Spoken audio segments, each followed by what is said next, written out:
Shalom Aleichem. This is Ann Toback. I'm the CEO of the Workers' Circle.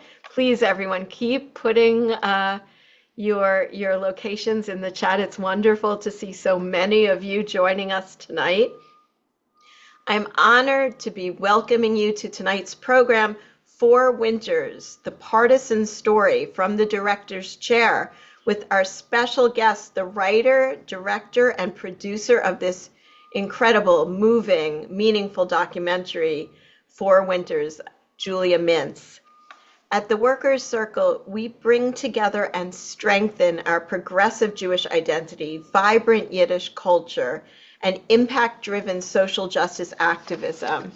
Our Yiddishkeit culture isn't just our heritage, it's a life force that inspires everything we do.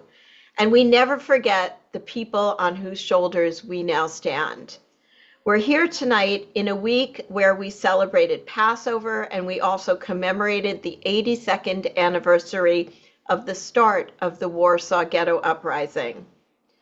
The uprising was the largest organized act of resistance during the Holocaust, where hundreds of young Jewish men and women, many of them teenage partisans, rose up and they fought back as the Nazis attempted to assemble and deport the last 7,000 Warsaw Ghetto Jewish prisoners to the Treblinka death camp. The Warsaw Ghetto partisans held off the German army from April 19th through May 10th. Jewish armed resistance happened throughout the Holocaust, from armed resistance inside ghetto walls to partisan brigades in the forests around the areas of Vilna, Krakow, Minsk, Riga, Kovno, and many more locations.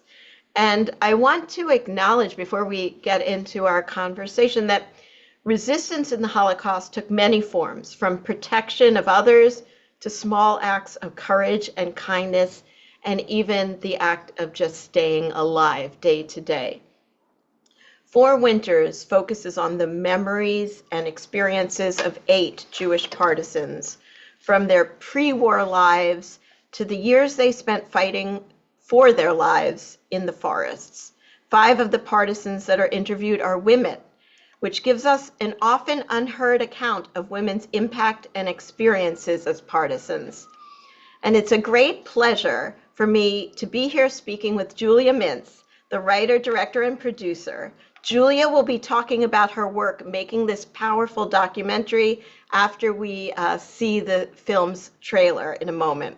And if you have questions for Julia during this presentation, please put them in the chat and we're going to try and get to as many as we can. Julia Mintz's work focuses on narratives of bravery and resistance against unimaginable odds. She's been working on the producing team for films which have been shortlisted for the Academy Awards, have premiered at Cannes, Sundance, and Tribeca, and won an Emmy, Peabody, and Festival Awards. Her films can be seen on HBO, PBS, American Masters, Netflix, Amazon, and are shown on college campuses across the country. She has taught seminars and workshops worldwide and has held an adjunct faculty position at Long Island University in New York City. Julia has been a featured keynote and guest speaker for engagements in both the public and private sectors, and she's an award-winning artist and accomplished multi-grant recipient for her work in visual arts and documentary film. And now I look forward to sharing with you the trailer for 4 Winters.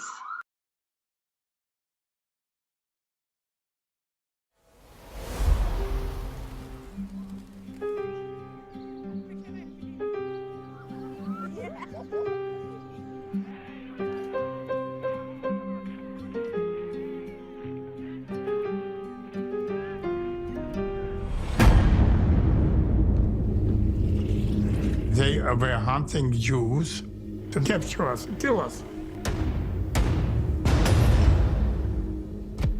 They killed my child and my parents. I was 17 years. We were Jewish boys and girls fighting against the Nazis. I managed to escape with my camera into the woods. We were part of a network of sabotage acts. There were groups living in hundreds of miles of wild territory.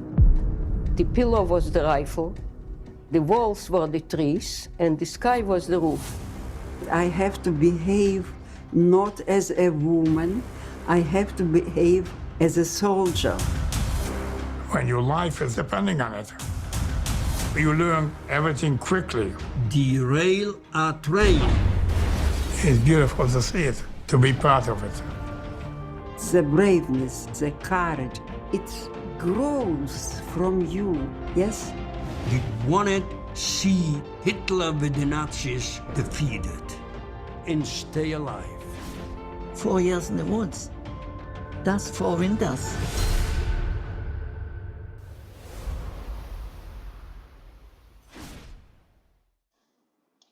Julia, welcome and thank you for your incredible work creating Four Winters, such an important documentary for all of us to experience. So can you start by telling us the story of what led you to develop this project? Sure. Thanks for having me. It's really great to be here, and I'm so happy to have been invited to come speak with everybody today from around the world. It's very exciting. Hi, everyone. Yeah, the journey that led me to Four Winters, you know, growing up in the United States, we have a different, it's really quite different in terms of, I guess, where you are and how you're educated about the Holocaust. And in my experience in public school, we learned about the Holocaust through the Diary of Anne Frank, and of course through the American role in the liberation and our soldiers. And it was really quite something. And then of course we learned about the Shoah and the concentration camps and the horrible atrocities that were perpetrated. And yet we never really learned about the individualized personal experience of the Jewish partisans, and absolutely didn't have what I call the whole picture. You know, it's really easy to get the highlights, so to speak, but those highlights don't really explain to us what happened, how this could have happened. And so when I stumbled upon the story of the Jewish partisans, actually I stumbled upon the story of one girl who escaped, dug herself into a ditch, and threw a grenade at a train. I was like, wow, this is an incredible story. I really wanted to learn more about it. And then in that process, learned that there were over 25,000, 30,000 in Eastern Europe alone, not including the partisans that were in Italy and Greece and in other parts.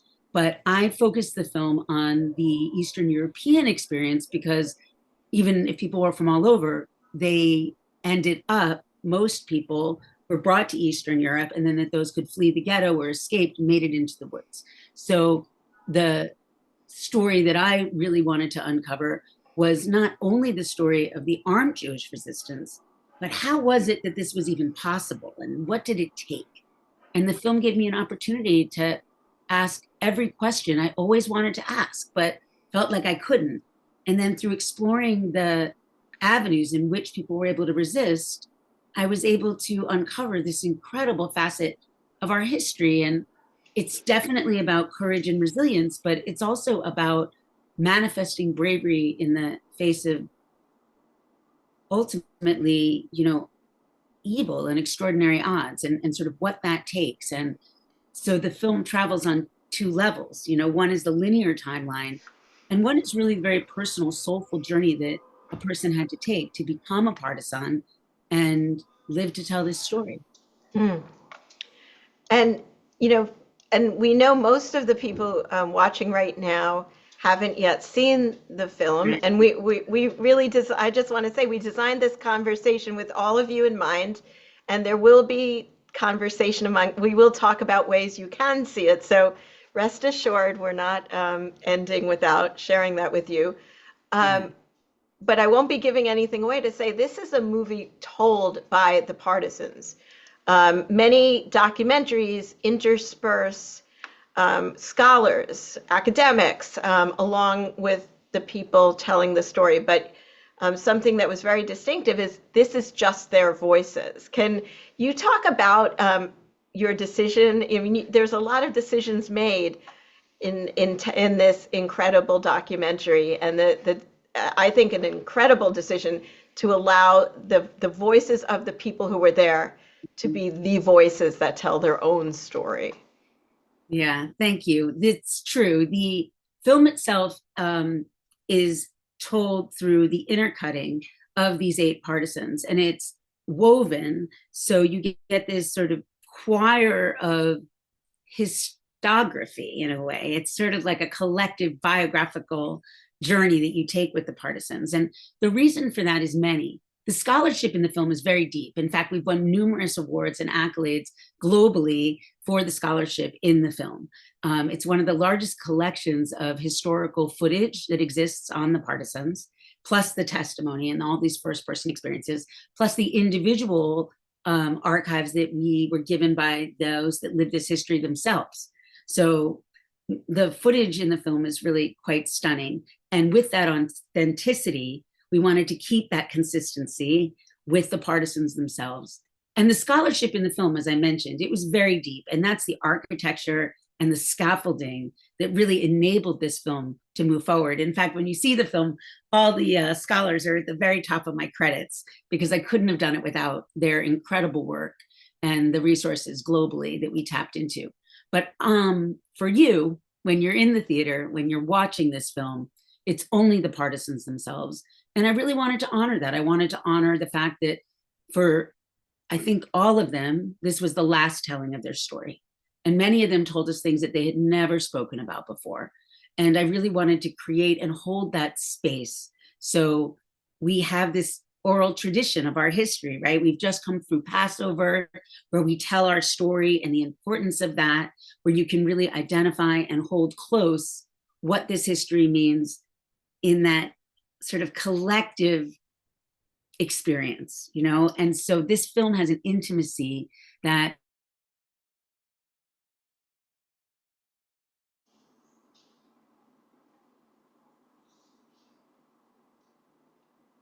Julia, that was very deliberate. I wanted to keep that purity. Yeah. It really comes through. It does feel like it's really a privilege watching this documentary, because you feel like you're in, you know, you're listening, you're having almost a conversation with the people who are talking, and you relate to them from the incredible historical footage. And I do want to talk about that in a few minutes, both the history and then who they are today, and that's quite striking. I'm curious, when did you start this film? And I do notice, and I really, this is in some ways a very good moment to be for people hearing to hear that at the end of the film, nobody should stand up, because the number of people who informed you is incredible. In fact, you can see some of it on the documentary's website, which I know we're going to be sharing as well. How did you make the choice of these 8 in all of these conversations? If you could talk about, you clearly spoke to, you know, dozens of people who were partisans and others. I mean, you made an incredible choice. Each of their stories, they meld so closely. You know, you're never quite sure who's where, in the sense they're all out there. You kind of envision them in the woods, but they really complement each other. So please give us some of that history. Well, one of the things that you said that's very important is that we interviewed dozens. I interviewed dozens of people around the world, and it was interesting. You know, we interviewed people in Belarus and in Poland and Lithuania, and first I had really hoped that we were going to be using those interviews in that native tongue, because I thought that would have been really wonderful to hear that in the film. And, you know, as a director, one of the things that's always challenging is what ends up on the editing room floor is almost sometimes as significant as what ends up in the film. Not that you're missing things, but a lot of the time what we end up doing in the edit room is you'll line up 5 stories And what you try to do is really get into, it's like cutting a diamond, you're getting to the essence of who says this piece of what needs to be said in a way that's relatable to my audience, but also that shows the collective experience. So every story that's told is actually a story that others would tell, whether I had heard it in some facet, in some other way from other people, or I had read it in the myriad of different biographies that I had read, or people that I had spoken to, or in the scholarship or footage and interviews I had read through transcripts. So the stories that you actually hear, even though it looks like, oh, I have this one telling this story or that one, it's actually always a story that was part of the collective experience. So, at different times I wrangle with faith in God and that struggle. And, one of the things that's so powerful in the film is that in order to survive this hell and manifest all the different things that needed to happen to survive, one also had to really confront their ethical, moral compass. And I don't steer away from that. I really allow us to have a true experience in understanding that they had to navigate decisions around breaking the 10 commandments, all of them practically. It's like, do unto others as you want done unto yourself. And I really showed that struggle. And if I'm not for me, who is for me? They're faced with these ultimately impossible decisions, and they have to make those decisions, and they have to live with those decisions.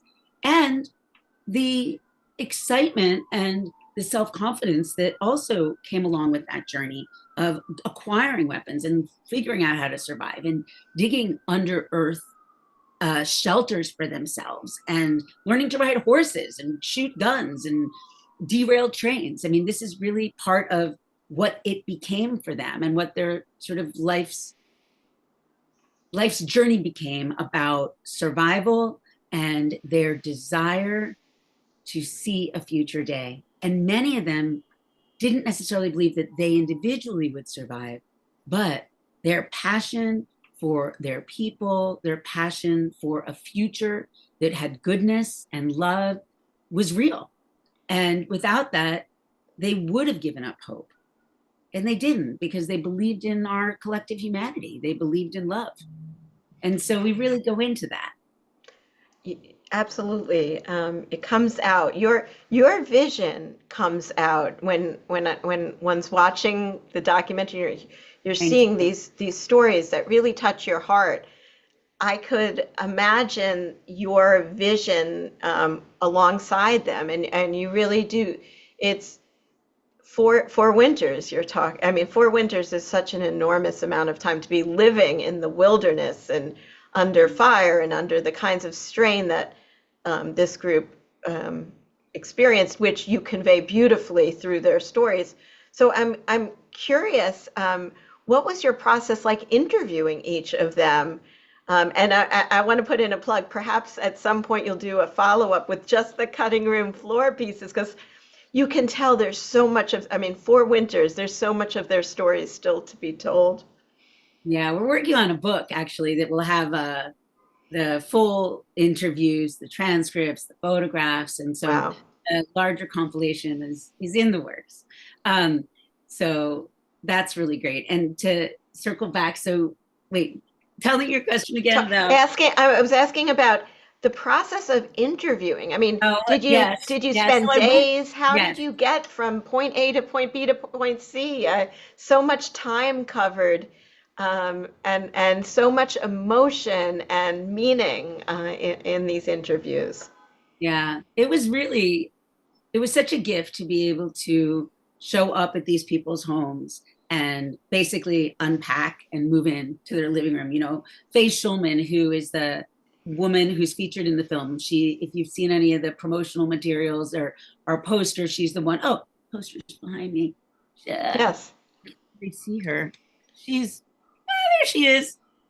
She's the one in the leopard coat there. But so Faye Schulman was a photographer, and she brought her camera into the woods, and many of her photographs are in the body of the film. And Faye is one of our main characters, and you really get a sense of her journey and experience. And, you know, with Faye, for example, I think I was there almost, 4 or 5 days, maybe. I kind of camped out in her living room, and she brought out her photographs and we had flatbed scanners, and we were scanning all the images and telling stories in her living room. And so, you know, the process was very intimate. It was an honor, you know, and it takes time.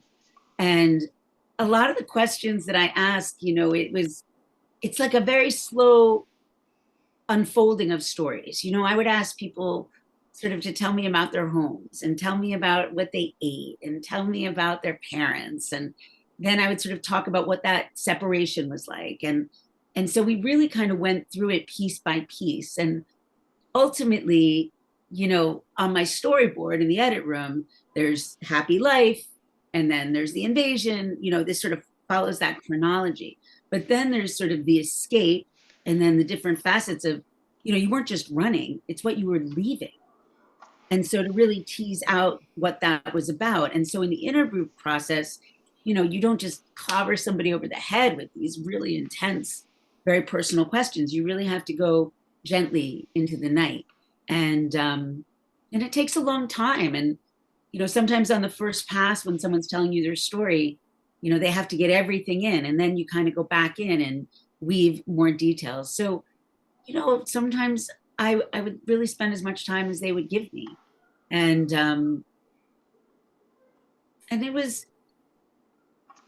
it's almost like a therapeutic, you know. Michael Stoll, one of the guys I interviewed in the film, he's still alive. He's the only partisan that's still alive and with us. And Michael said, it was like a surgical therapy, you know, the way we work together to tell the story. And, you know, they have their tissues and I have my tissues, and we're kind of crying together and laughing together. And there's a really important connection that is established by creating that open space. And, you know, I'm familial, right? Because it's my culture, it's my heritage, it's my passion, but I'm not family. And so there's this really nice separation where there's an intimacy and a familiarity, but there's also the feeling that they're not, the burden of what they experienced wasn't going to fall on me in the way it would maybe with a different kind of daughter or granddaughter. And so I do think that there was some real freedom in knowing that I was there, so this story would go down forever. You know, their story wouldn't be lost to history and time, and that I was deeply committed to that. And I think once that trust was in place, you know, we were able to go deep. There's clearly a trust, and that's another thing. Like I love having this conversation before so many of us get to see the movie, because look for it. It's something that will strike you, but if you have it in the back of your mind, I think it makes it even more meaningful and sort of gives you a glimpse into this relationship that you had with the subjects of your documentary. I'm curious, did any of them screen the film with you, and what was that like? Did anybody give you some editorial comments? Absolutely, I insisted on it. In fact, when we were writing the script, I would call Chaya and I'd say, Chaya, can you talk? She'd say, no, I'm going swimming, but you must call me back. I don't buy green bananas, you know, and I'd call her back later, and we would talk through scripts and I would read her things. And it was incredibly important to me that I knew that what I was writing, how I was editing it, the images that I was showing, I had their approval, you know. And there were definitely questions over and over and again that I would ask her. Shalom Yaron, who wasn't in the film on camera, but I would read scripts to Shalom. I would show him rough cuts. They were very much involved in helping me make sure that I got it right, you know, that I wasn't misinterpreting, and that the essence of what it was landing properly. And then Mike Stoll got to see the film all the way through. Before we really opened, I brought it to his house and we set it up in his living room. I set up a projector and a screen and we sat with his family and he was able to watch the film. And, you know, that was great because Michael at the end was like, oh my gosh, how did you do it? You know, and you got it. And that was what it was like. And he said, now I can live for another 20 years. You know, at this point, he's like 90 years old. And that was it. I was like, okay, I'm good. Like the New York Times review is great, but Michael Stoll said I did it all right. And I was really happy with that. You know, I felt like this was a good day. And Wow. and then Michael actually got to see the film with like 500 people. We showed the film in the Berkshires at this incredible theater, the Mehewi, and it was fantastic. And Michael was, after the film, he got on the stage and he was all dressed up and he had his medals on. Actually, if you go to my Facebook, the film's Facebook page, it's 4 Winters WW2. There's like a little clip of Michael and he's standing on the stage like this and he's kind of waving to everybody. And there was a incredible standing ovation, just a wall of gratitude coming toward him at Michael. And it was such a profound moment, you know. There was such a presence of connection, and I think that it was a dream come true for them. I mean, it was very painful. Don't misunderstand me. These interviews for them, I would talk to them afterward. They would cry. They couldn't sleep. I mean, this was an incredible gift that they gave us all. You know, this was not easy, and the fact that they knew that it would live on forever is amazing. And the fact that we've been touring the film all around the world and we've been bringing communities together and people get to see this and feel this history in this way. And they can touch minds and hearts all over with such intimacy. I know that's what they wanted. And it's a beautiful thing. It really is. And I want to, since we're midway through, I will share. I know people have been asking, how can we see the film? And there's going to be multiple ways, but I would like to ask you, Julia, you have been very directive in how we see the film as a community. You have really, more than anyone I've come in contact with, you really want this to be a community-based film, which I'm putting in a plug for the Workers Circle. We're a community-based organization. And the idea of being together, supporting each other, and inspiring each other is very much in our heart. And so it's very meaningful to be talking to you about this. Can you talk about how you've directed the viewing? And maybe you can talk a little bit about how people might see the film, how they can bring it to their community. And then I'll tell everyone, I'm going to give something away, that there may be an opportunity for us to do a community screening virtually, but if you can get it to your own community in person, I think that would be wonderful. So Julia, take it away. So, you know, normally with the body of work I've done, I've been an artist and an activist for over 2 decades. And when a film is traditionally released, we go to you go to a big film festival, or like we premiered at Lincoln Center with this one. And then we went up to Toronto and we won Best Documentary up there, which was sponsored by the Workman's Circle, which was so great. Thank you for helping us make that happen. That was super exciting and gave us an incredible launch into the world at Hot Docs up there in Toronto. And then after we had shown the film in these environments, it was like nothing I had ever experienced. And I've worked on some extraordinary films, but I had never felt the connection between the audience and a film like that before. And even outside the theater, people would kind of mull and they would come together and then they'd be standing outside. And it felt like something extraordinary was happening. And then on a normal trajectory, you do these big festival runs. And then if you're lucky enough, your film has a theatrical run, which we did. We've been doing theaters all over the country and the world. And we had an incredible run. And that's been great. And we're still running and showing in theaters. And it's also coming out of COVID. So there was this sort of slow emergence that we began to kind of follow as people started going out again. And there was some magic happening there. And one of the most important things for me as a filmmaker is, you always ask yourself, why do I make this? Why am I doing this? Of course I want the story now, but why am I doing this? And really for me, it's about wanting people to kind of tap into their own way in which they too can see that they might be extraordinarily brave and courageous in their own right. And to really tap into that sense of knowing that you might be a whole lot braver than you can imagine, and that this film somehow stirs an inspiring sense of one's own depth and capacity and for resiliency. And, even in my own journey, I've shared this now, the film went on hold for a couple of years. I got very, very sick, and I couldn't work on the film. And even in my darkest hours, and there were some very serious dark hours, even with my doctors, I knew that I was going to get better. I knew that even though they didn't know, I knew that I was stronger than I could have imagined. And that even when I thought I was on E, the Partisans had taught me I wasn't, and so it was this incredible well.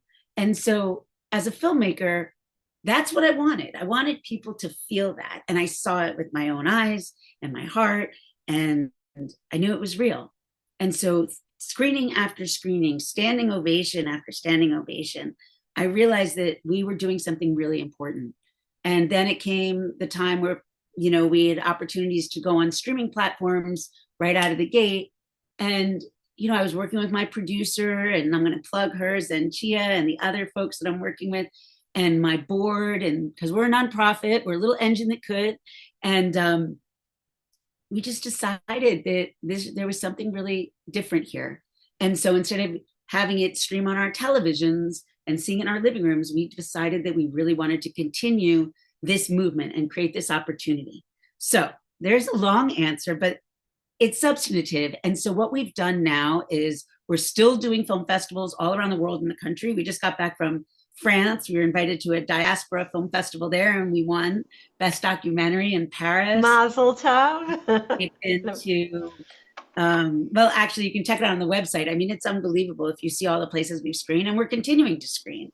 We'll be in Acton, Massachusetts, and Boston and New York next week. And we have our Philadelphia premiere next weekend in Kingston, New York. And we are going to continue to go wherever we are invited.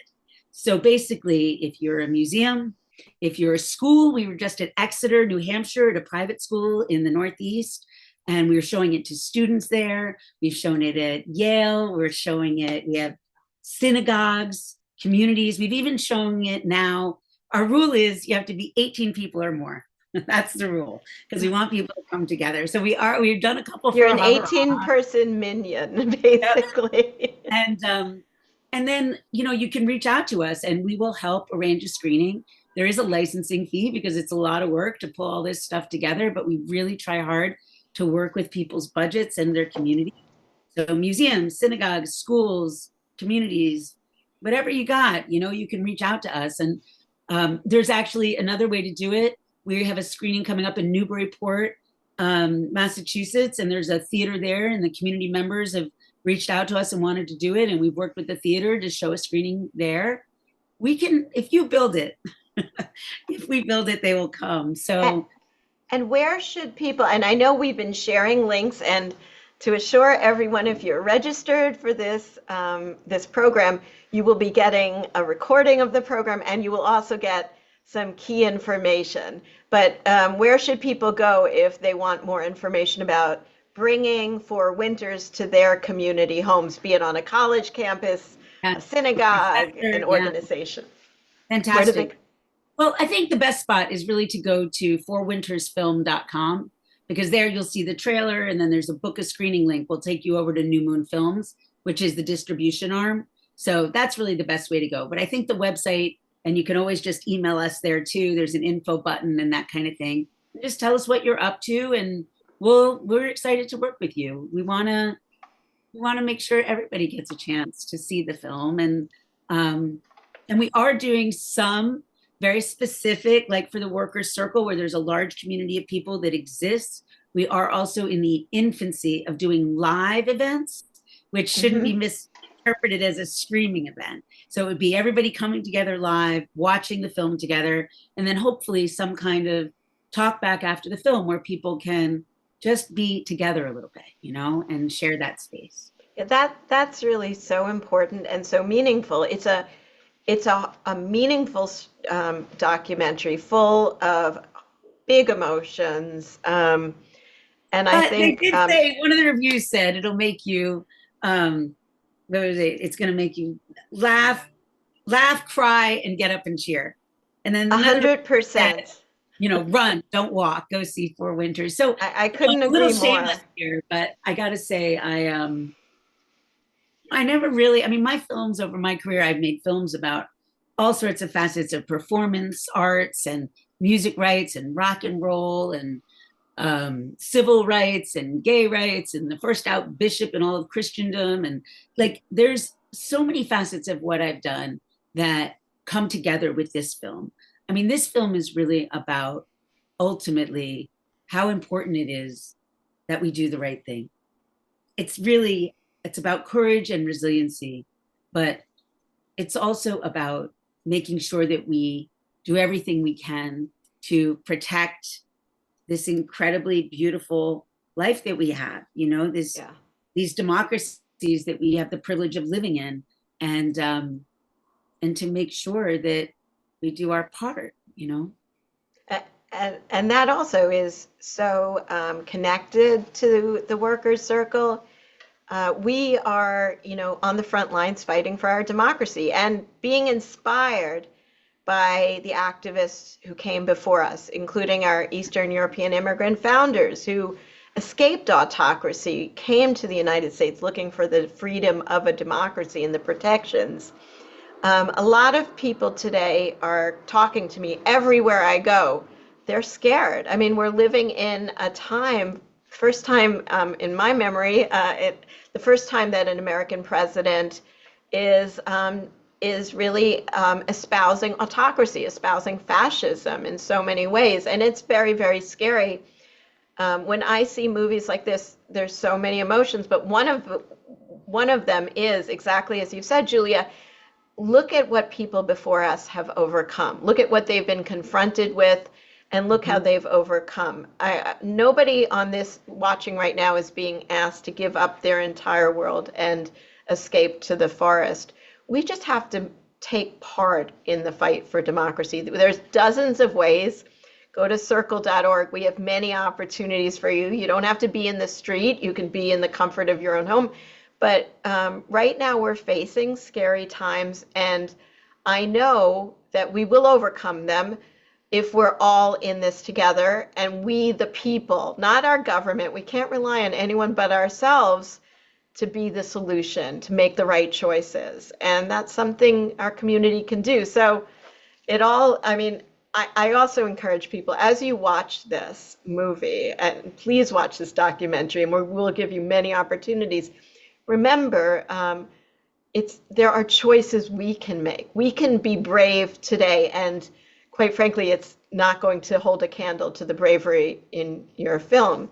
And now let me just sort of pivot us back into that film, and correct me if I've got the number wrong, but I think in watching the documentary, I saw that you mentioned over 25,000 Jewish men and women became partisans and fought back against the Nazis. And many people haven't heard. I mean, I grew up not hearing about the partisan movement until, you know, later in life.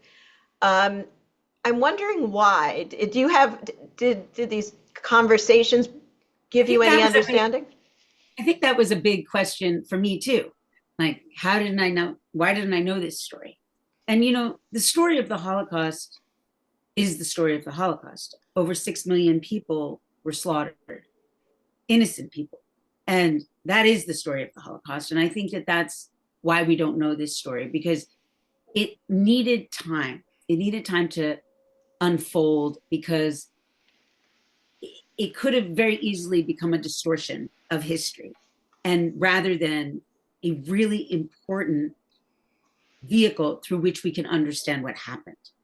And through the Partisans' story, we actually understand more clearly, or at least for me, what actually happened, how impossibly difficult it was to resist, what the options were, how healthy you actually needed to be, how you had to give up so much in order to even explore that possibility, if you were lucky enough to survive the murders that were happening to you or all around you in that moment in time. So, you know, this story is a gift for us now because it gives us a way in, and it's a really nice way in, you know. And that's why I think it's so important for students and on college campuses and high school kids, and for people that are sort of like, nah, I don't want to watch this. It's like, actually you do.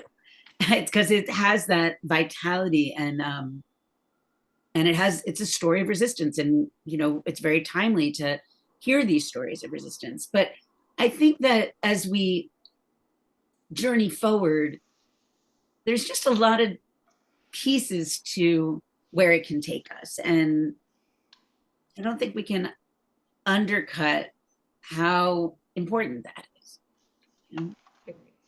I'm curious. I agree, and I'm also curious. The people we see in this documentary are so incredible. I mean, 4 winters they spent. Wait, You know, I'm sorry, I'm going to jump yeah. back in. Oh, I well, wanted to sure.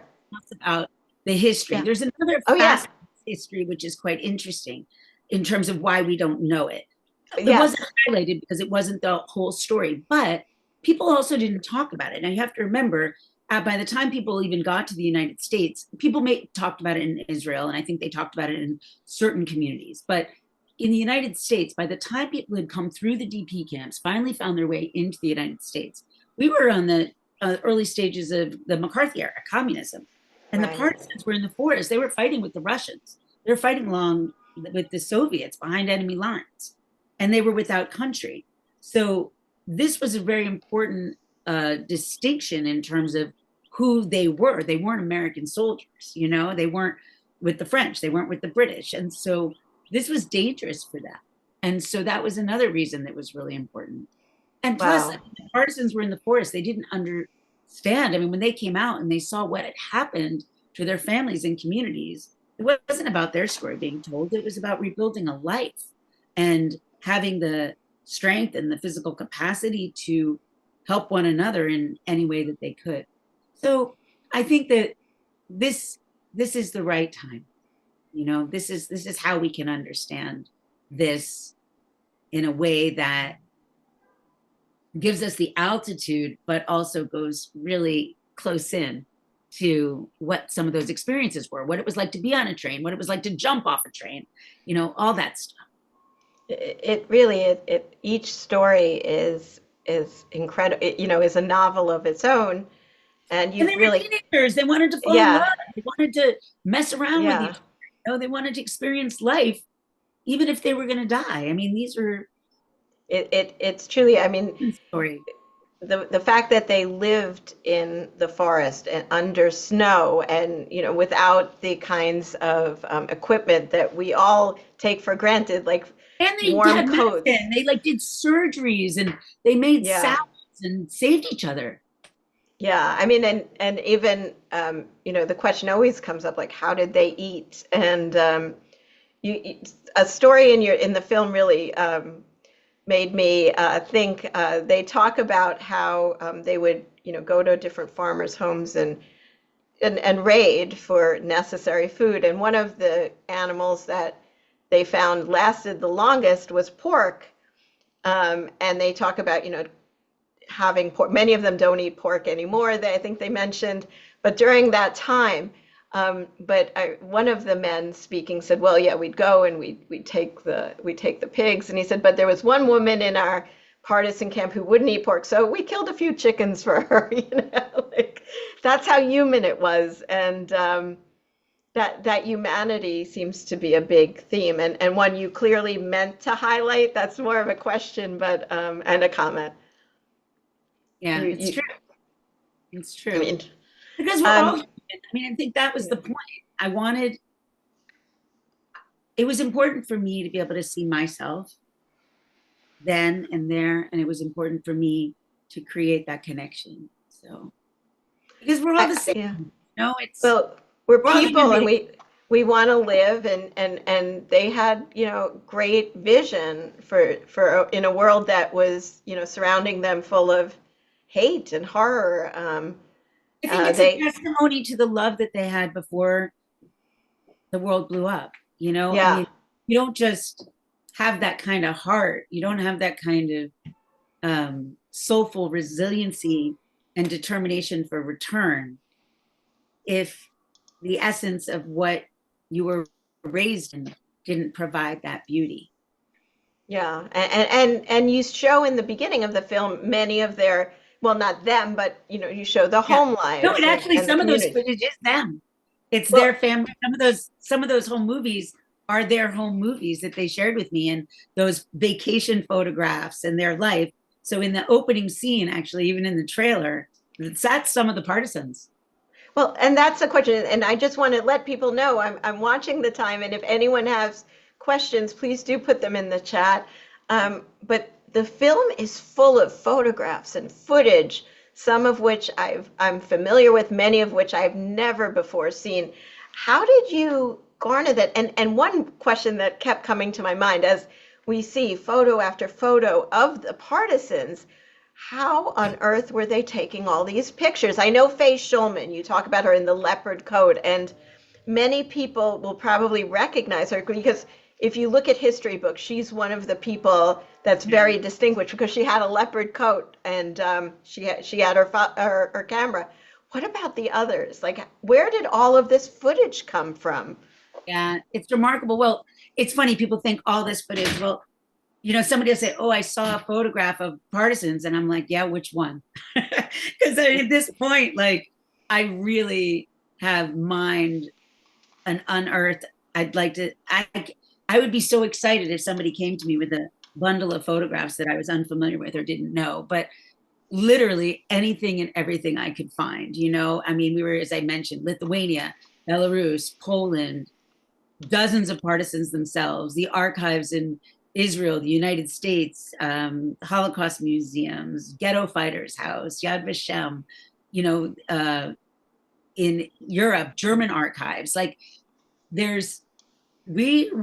I went deep. I mean, I've looked at thousands and thousands of photographs, but the thing about the photographs is it wasn't just, oh, here's a photograph, there's a photograph. It was finding the photograph, and you'll see this in the film, where we always are carrying you through the point of view. I always keep it so you're within the line of sight of the partisans themselves.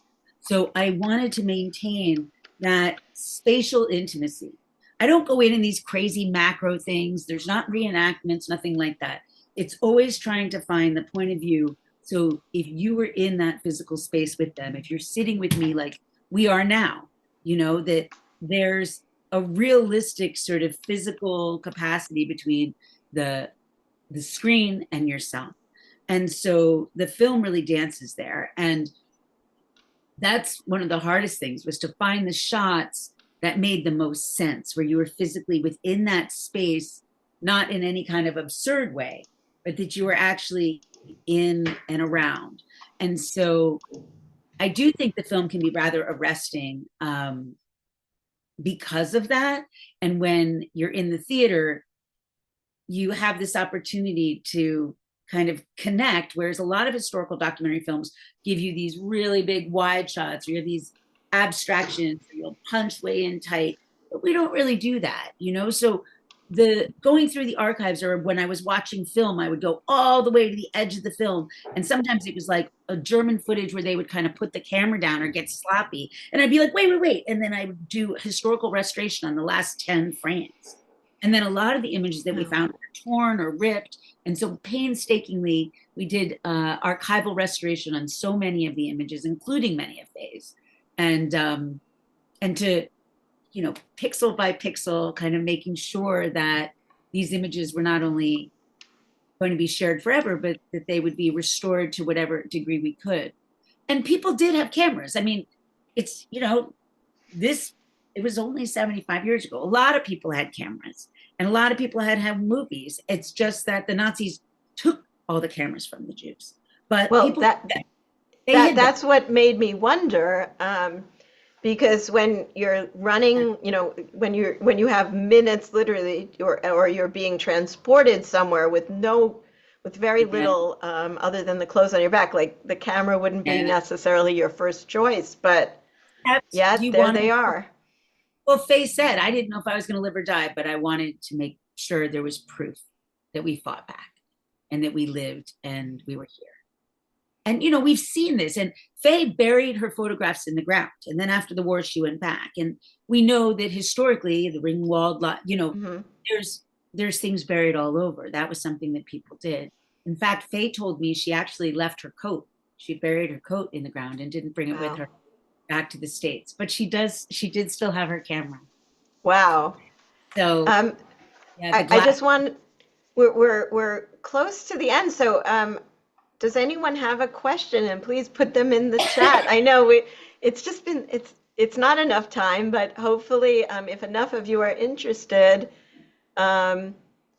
we will have a screening, and we will do more with Julia. Juliet and I had some pre-conversation. We realized there's so much more to this story. I mean, there's 4 winters worth of pieces.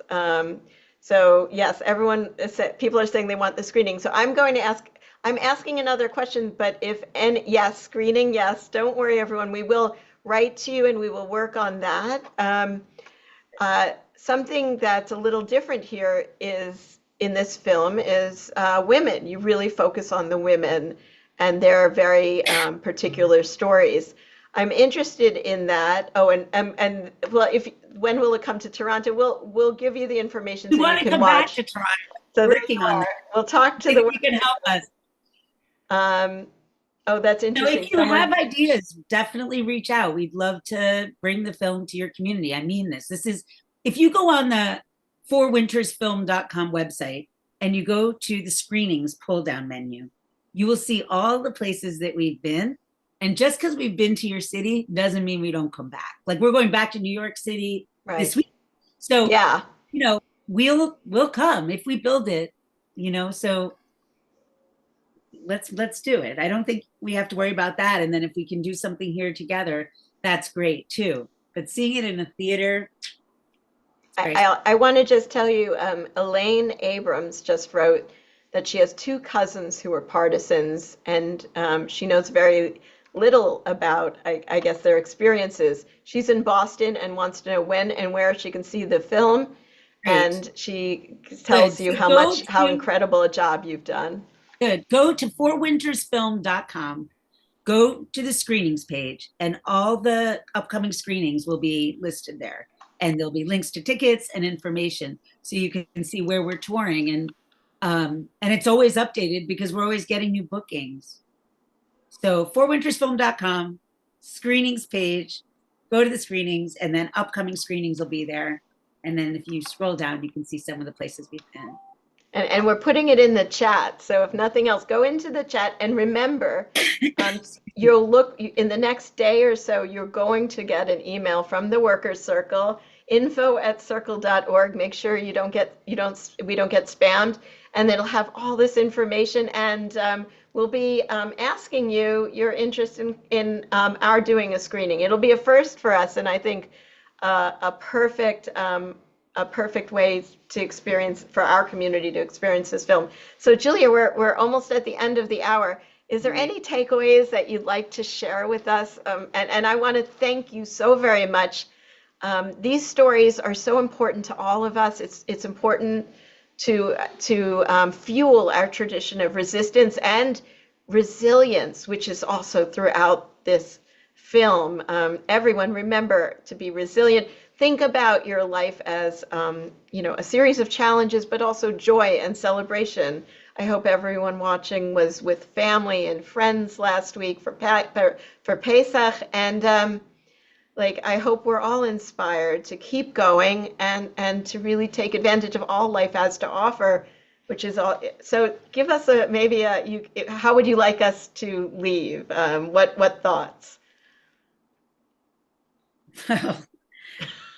I mean, you just said so many of the most important things. I think that during challenging times, I think we have to always remember that it's the ordinary people, that are capable of extraordinary things, and extraordinary acts can be very humble.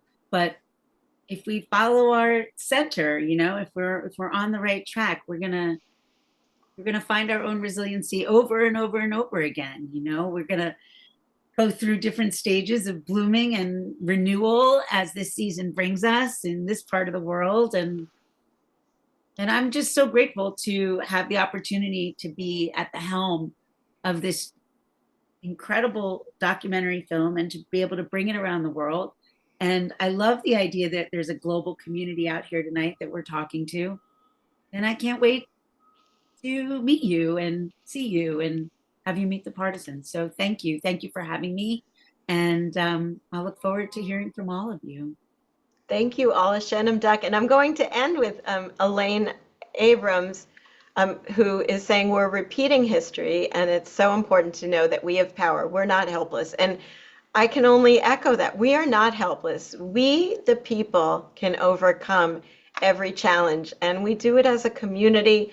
And something in the 125 years, not all of which was I a part of at the Workers' Circle, we have a tradition of standing up for each other and with each other and celebrating and fighting together, being activists together, for a better world. So thank you, Julia, for helping give us a glimpse of such incredible heroes from our history, people whose shoulders we do now stand on and must honor all the time. And I look forward to our next conversation because there's still so much more to talk about. So thank you, Ashenim Dank, and be well, and may this film continue to be seen by thousands and thousands, and may we see it together. Thank you all, and I wish you all a good night. Be well.